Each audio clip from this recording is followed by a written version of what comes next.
For quite a while now, we've heard many public figures, like Rush Limbaugh and comedian Bill Maher, express scorn about people who are politically correct.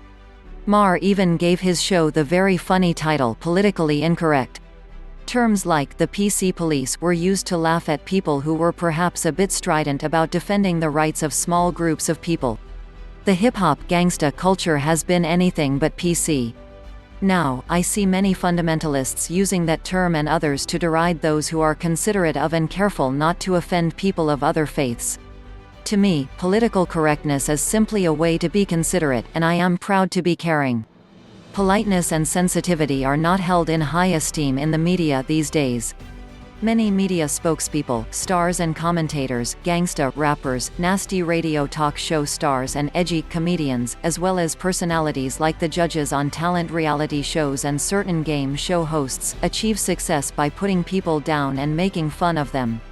Janet Jackson may not have been polite or judicious in her Super Bowl exposure, but neither are the athletes, the fans or the commercials, so it all seemed the same to me, and it's one reason why I don't enjoy watching TV sports. Yet, recently I notice the people who have always been kind and pleasant, like game show host Regis Philbin and talk show hosts Ellen DeGeneres and Jay Leno, seem to be rising to the top. Could it be, after all, that being polite might win out over being in your face and edgy? There's no accounting for media taste. It seems to sink to the lowest common denominator at least as often as it rises above the average. But, in your personal life, politeness, consideration and caring will always be more successful than any other way of treating others. Politeness and consideration are powerful.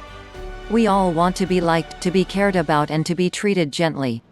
We're human, so we don't always succeed in behaving our best.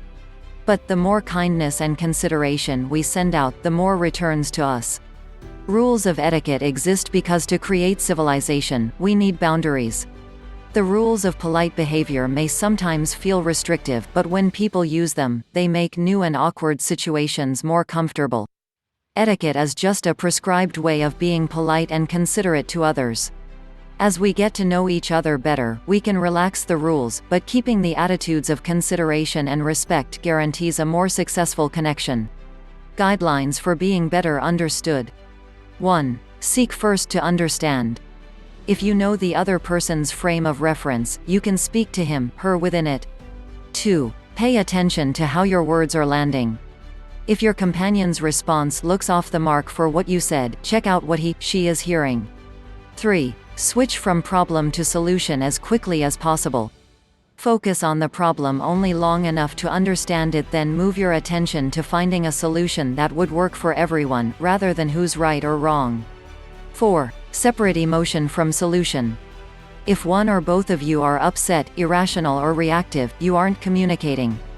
Take a break and try again in a few minutes, when both of you have calmed down. 5. Don't beat dead horses. If you've been over the same ground several times with no forward movement, get some help. An objective third party can work wonders. 6. Be nice. Strive to create a cooperative atmosphere, and consider the other person's feelings. 7. Remember, what goes around, comes around, and consider how you'd like to be treated before reacting to someone else.